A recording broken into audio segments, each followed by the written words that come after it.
Welcome to the Florandorder Time Chat. My guest today is Georgie Bryant. Georgie is a goal-setting coach and the creator of Not Dead Yet, a program designed to help working women finally make time for their goals. Through Not Dead Yet, one-to-one coaching and digital resources, Georgie teaches women how to build a schedule that works for them so they can achieve their goals and be present for the people who matter most.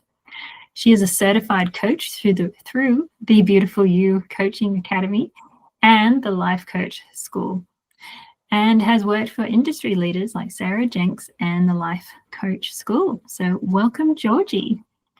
Thank you. Thank you for having me. Great. Well, firstly, let's kick off. I'd love to know what inspired you to create Not Dead Yet, and how did you come up with that really cool name? That's a great question.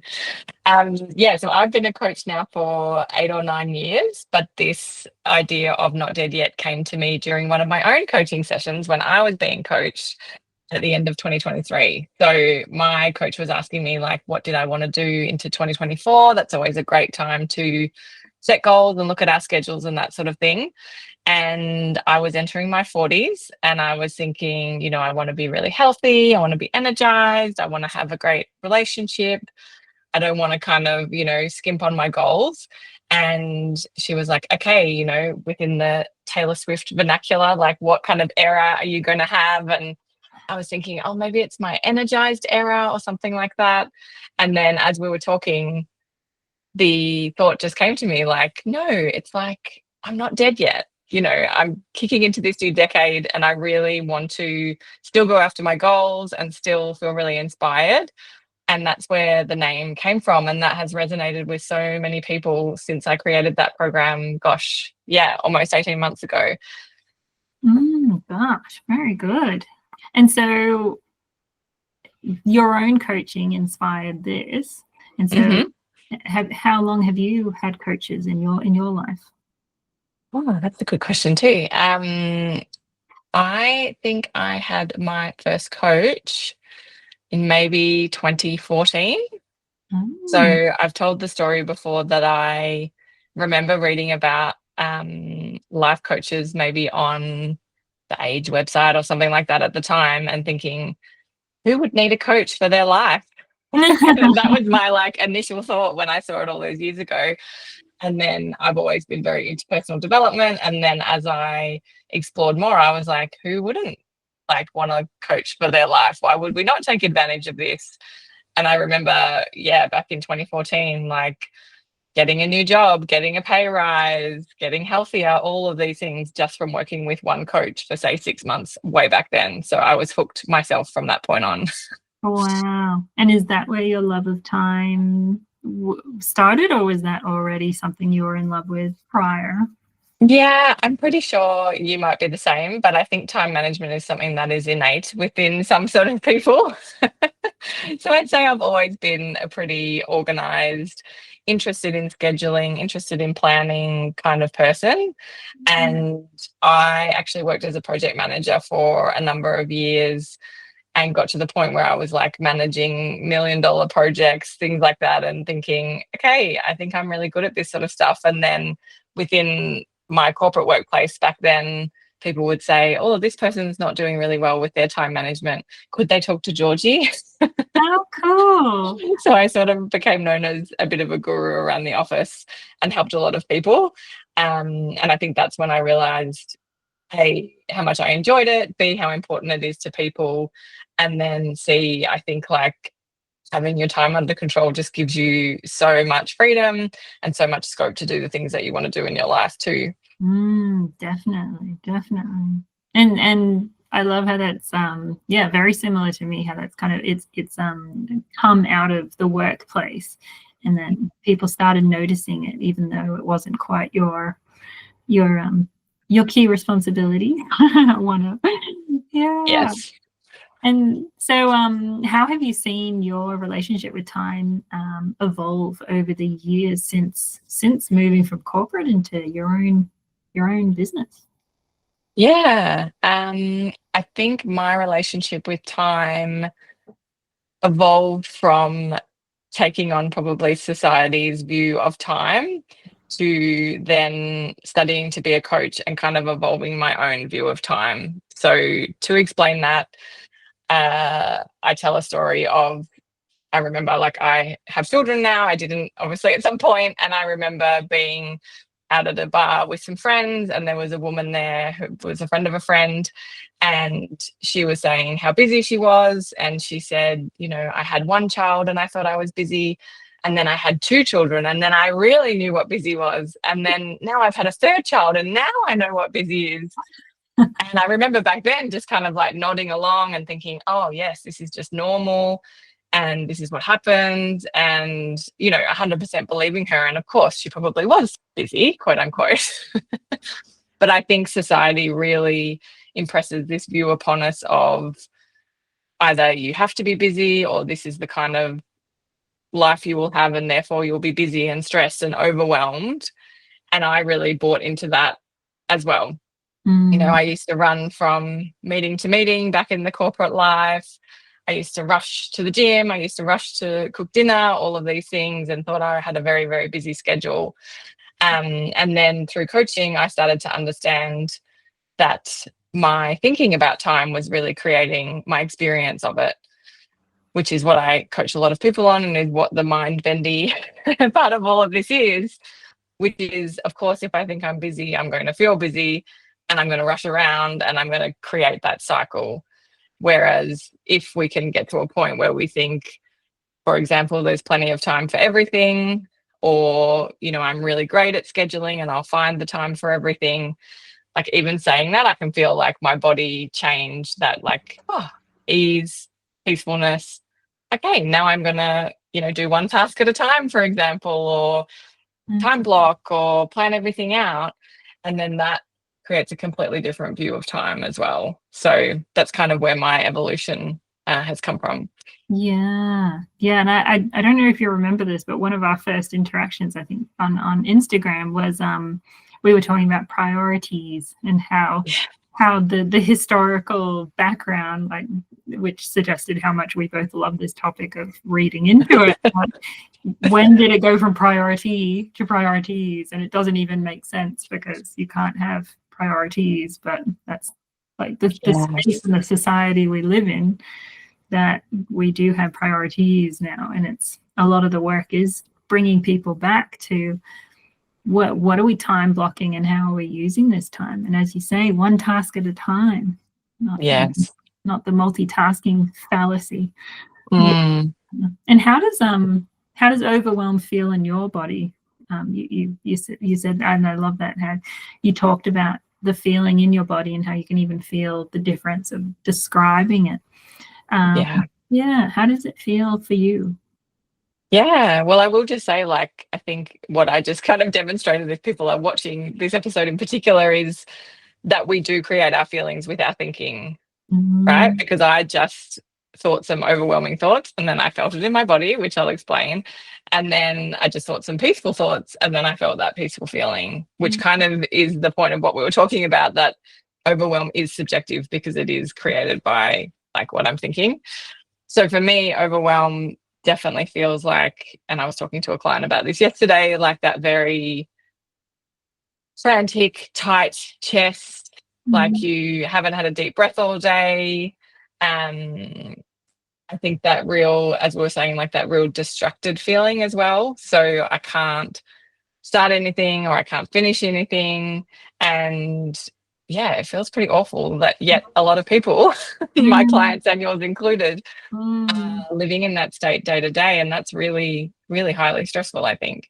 Yeah, definitely. And it's part of that observation of how does this feel, and like being connected more to our bodies is so important, and not something a lot of people associate with time management, I think. And I really love that connection between it, that it is a bodily experience. And even I was thinking of this the other day, that like excitement and fear, and how they're kind of the same trigger, or they light up the same area in the brain. And I was even thinking that the other day, like I was like, is this overwhelm, or is this excitement of what I have to do today? And I was like, oh, I really have to sit with this. And I was like, oh, I think I'm on maybe I'm on the cusp here, but I'm still excited. Like, but really having to tap into like those feelings in the body, and it does help with pacing out your day. Yeah. Yeah, 100%. And I think you're right. I think people don't link that time management with how they're feeling day to day, and the fact that being busier, being more overwhelmed isn't creating what they want. It isn't getting through their to-do list. And in fact, kind of tuning in and checking in on how they're feeling is what changes things. And often I'll say to my clients when they're in that overwhelmed state, literally just taking a moment to be like, what do I need right now? And I can't tell you the number of times the answer is a glass of water. Yeah. Yeah. Or to step out in the backyard and get some sunlight, or to stop and eat something. Yeah. And often that reset that we think we don't have time for, and I mean, a glass of water shouldn't be a reset, but it can be to someone who's very overwhelmed. Just taking that moment often has such a huge domino effect on the rest of their day, because then they're like, okay, now I can go back to my desk and I've cleared my head a little bit and I can reset my priority. I nearly said priorities. Yeah. Oh, that's really good. Yes, a cup of water is just magic, isn't it? Yes. So we've touched a little bit there, tip of the iceberg, about societal expectations and the kind of the pace of society at the moment. But I'll just ask you bluntly, like, why do you think so many working women, and especially mums, which is, I would say, your forte, struggle with overwhelm? What? Let's go deeper on that. Yeah, for sure. So I think I could look at this from a number of angles. I think from the feminist point of view, right, I think there is still quite an imbalance in home duties, things like that, even in boardrooms and the way that women feel they have to prove themselves. I think there's definitely a feminist aspect to it on one hand. I think also, how do I put this? It is hard, yes. Yes. I think also as humans, beneath pretty much everything that's going on for us is this feeling of not being enough. That's a really like primal thought that a lot of people have, a lot of women have, and this sense that I will feel enough if I do enough, if I'm productive enough, if I get through my list, then I will feel like I am enough and I'm a productive member of society. And unfortunately, we're not really taught how to flip that. You know, maybe it's changing. I know my daughter's in school now, and it seems like well-being is a much more focused topic than it might have been when I was at school. But I think there's that real sense of like, work hard, study hard, get to this point, then you will feel enough. And yeah, women are often like just spinning, trying to get through things at work, trying to get through things at home, and never really, you know, turning introspectively and being like, what do I really want? What is enough? What do I value about myself, rather than what are other people valuing about me and my productivity? Those are such important questions. It really gets to the root and of the priority. Yes.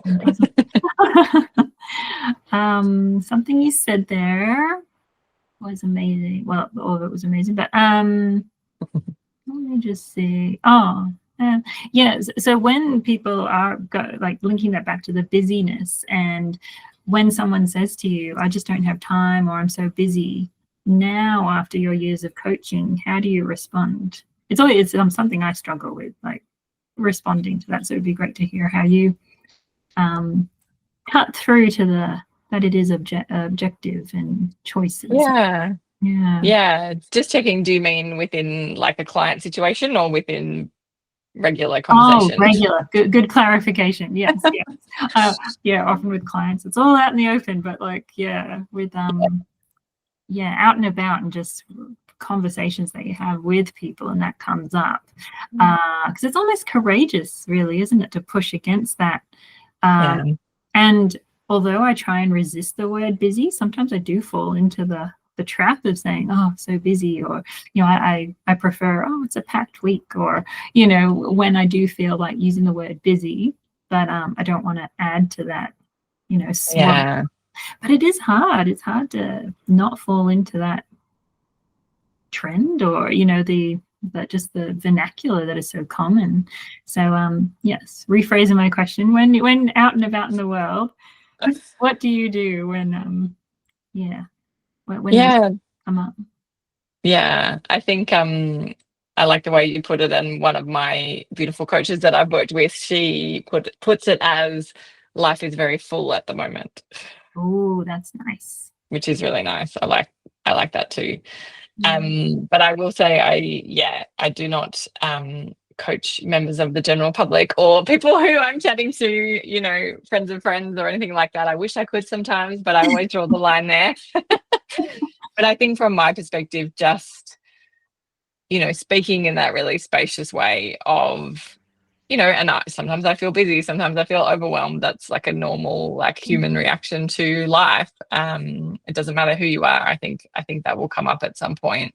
But I just really, I think, try and speak in that spacious way and, offer those insights when people are telling me, oh, I'm so busy, or, work is crazy, or the kids are crazy. Just that really, like, empathetic ear that, yes, I do understand what this is like, but have you thought of it like this? Or here's how I experience it. So it's, much more on that friendly level. But I think also just, as you say, like, not buying into the whole, this is just how it is. And I notice it all the time. I'm sure you do too, those very ingrained answers that people give, which is normal, but like, I'm good, busy, work's crazy. Like I just said some of them. And it's just so common to hear it. Yeah. And it's like, of course, if they're telling themselves work is crazy every single day, as we said, how are they going to feel? Yeah, that's right. That's right. Yeah, and it takes a moment to just stop and say, I'm gonna say something different in this moment. And and the ripple effect that has on society. Even, I know it's our work, but I think it's something that everyone can kind of do to kind of slow the pace that's around us, like to support others. Yeah. Let's see.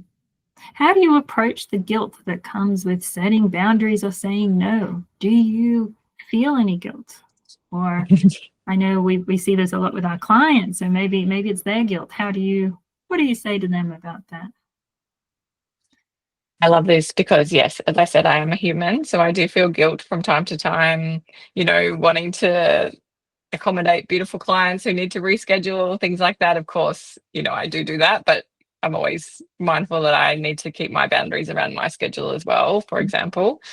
But I think one of the things I've really learned about saying no is saying no doesn't have to be to other people.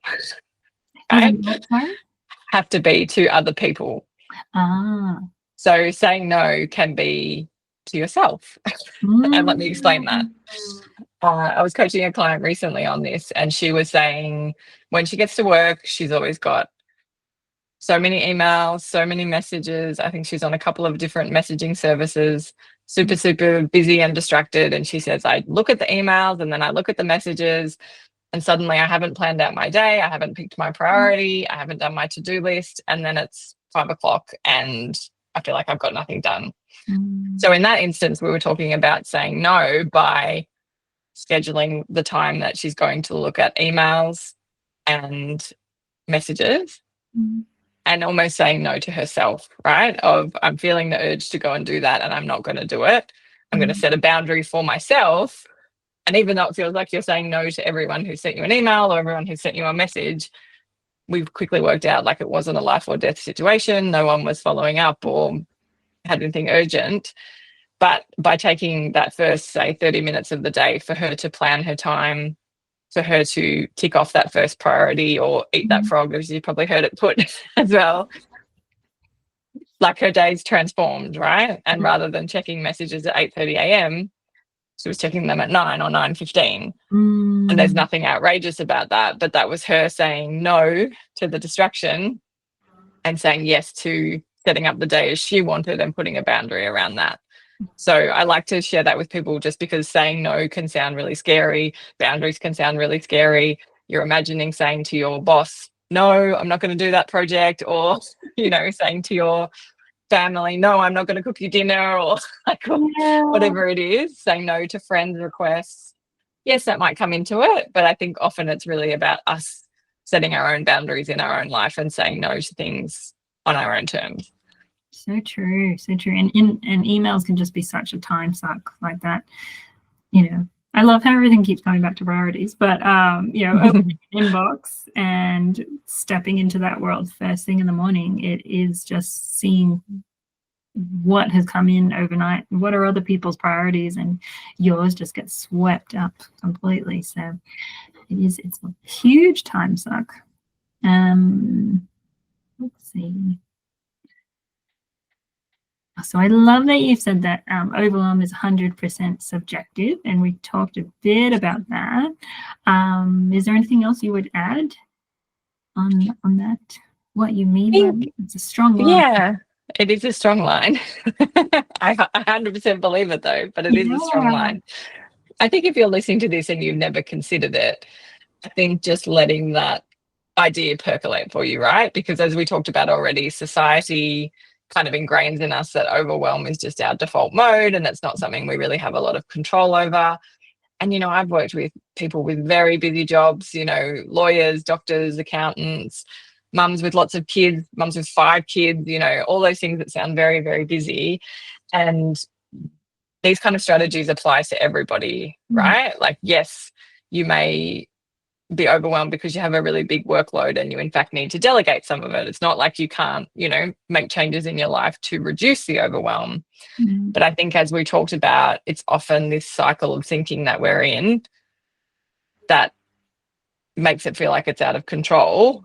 But we just gave the example before, right, of thinking about time in a different way and suddenly feeling a different feeling about it. And that's why I say it is completely within our control. It doesn't mean it's not going to come up, but the more I work with women, the more I do this work, they bounce back so quickly. And like, I'm sure you do when you feel overwhelmed. When I feel overwhelmed, I'm like, oh, it's happening, but I don't sit in it for weeks, months, years. I'm able to come back much more quickly. And one strategy I would just share, people are always like, but how do I come back? Give me an example. One exercise that I really love recommending, which is super easy, sounds maybe crazy, but really, really works, is talk about time management nerd, scheduling time for overwhelm. Oh, wow, I love it. So let's say you're working through your day and you're suddenly like, oh my gosh, I've got so much to do tonight, or I've got a plan for a dinner party on the weekend, or I've got this presentation I need to do at work and it's really stressing me out. Rather than letting that kind of sidetrack your day, I get my clients to keep a list of things that they're feeling overwhelmed about and just like jot them down throughout the day. And, you know, for want of a better corporate term, like park it until your time to feel overwhelmed. And it might be 6 o'clock at night. I'm setting aside 15 minutes to feel overwhelmed. And then they get this list out. And if they want to, they can spin on it, or they can, you know, start to make plans of how to execute on the things that are overwhelming them. But I will tell you again, 9 times out of 10, by the time they get to that slot to feel overwhelmed, they're like, doesn't feel so bad anymore. Doesn't seem so urgent anymore. Doesn't seem, you know, oh, I was worried about that. That's, you know, long in the past, or whatever it might be. So that's a really like fun exercise to kind of play around with, even just do it for a week and see if it has an impact. I like that. I in my keep notes, I have a worry list, and I find that really interesting to monitor, because I'll rank them, and you know, I'll check in during the week. I'm like, oh, that was number 1, but now it's on the bottom, or you know, oh, that one I can archive. It's no longer a worry at all. Then I like applying that to the overwhelm as well, giving yourself a block of time, just okay, this is my overwhelm block, because creating containers is really helpful. Not even just in the physical sense, but yeah, just in your calendar, and having little pockets. Like, I'm going to just sit, and something I've started doing of late is a daydreaming moment. So like 5 minutes of just doodling, and I feel like that helps as well. Just empty my brain and cool. I think I'm going to match up an Overwhelm spot with that as well, just to marry it up. Yeah. Sounds like we would have a lot of fun co-working together with our I want to do your worry list, you do the overwhelm time, and then we'll daydream. I love it. These little practices are so great. That sounds good.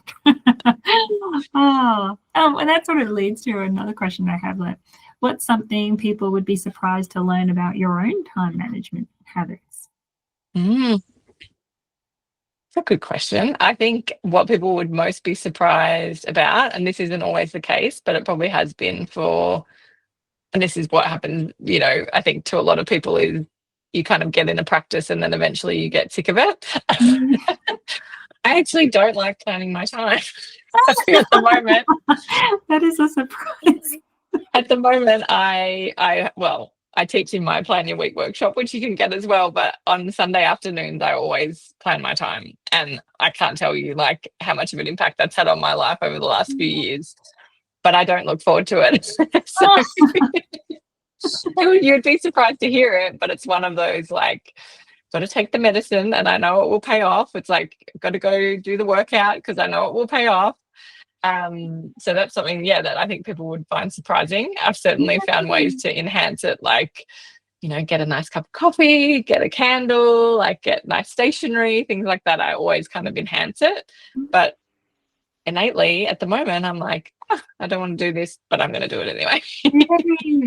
I think that's really nice to point out that it does come in waves, like, because often people, they find out what I do, and then it's like, oh, are you never late to things? Are you never this? Are you never that? And you're like, kind of like you said earlier, like, #human, like it does happen. And there are times when, you have to keep taking the medicine, even though you don't want to. As you're not feeling it for the moment, but it's going to be good, so you keep doing it. And I think it's that consistency piece, that I think consistency is a real cornerstone for it, because there is a lot that I probably wouldn't want to do, but you just do it because it's going to be good. And sometimes you're like, oh, I'm in this rhythm of really enjoying it, and other times you're not, just as you said. So true. It's a really good point. Thank you. And I think, we're all prone to that very shiny object syndrome, or like magpie-ness. And I know it's quite easy, and I see this with clients, right, where you think, oh, I'll just try this time management system, or I'll go and buy this planner and then I'll be organized. And I think you're exactly right, that consistency, within reason. I know what I'm doing works. It's probably become boring because I've done it for so long. But I don't need to throw it away and try something new at this stage, because I know it still works week after week. Yeah. Tell me a bit more about your rewards, because you mentioned they're matching it up with did you say a coffee? Yes. Yeah. What other rewards do you like? Do you give yourself like, because talking about rewards with people, like small, large, and all that, it's I think it's just good to give people ideas as to how can you reward yourself for these little things that make just life easier? Yeah, I think I could probably get better at rewards, but I do love, I just did it today. I went and bought myself a coffee as I got a new client, which was fantastic. Oh, nice. Well done. So I was out for my regular walk and I thought, I'll just stop and get a coffee and kind of celebrate that. But I think, it kind of does relate back to overwhelm, in that either like a physical reward or even just a point to stop in the day and acknowledge yourself, right? I think we don't do that enough. We certainly, tick something off the to-do list and we just keep going, and we don't even stop to be like, wow, I got that really big rock off my list, or, someone paid me a compliment about my work or something like that. And I think just almost in the same way we were talking about, like stopping and asking what we need with a glass of water, it's like stopping and actually acknowledging, here's what I did today, here's what I got through, here's a big thing I ticked off, or here's something nice someone said about my work. And I think even just that constant kind of self-praise, which is not very innate for a lot of people, I think that's a really nice reward. And then I think the environment thing as well, I think that is a really nice what do we call it? Pre-reward. Mm, In that you don't have to do things in this rushed, horrible environment. You can also do it in a really nice way, and that can feel like part of the reward while you're doing the work. that's really nice. Yeah. Sorry, the timer went off and it threw me. Oh, good. There were words. There was something. Yeah, it was really good. I was going to ask you about. No. Take your time. It'll come if it's meant to. It's good to be able to edit. I thought I'd turn the buzzer off, but it didn't work that way. Rewards.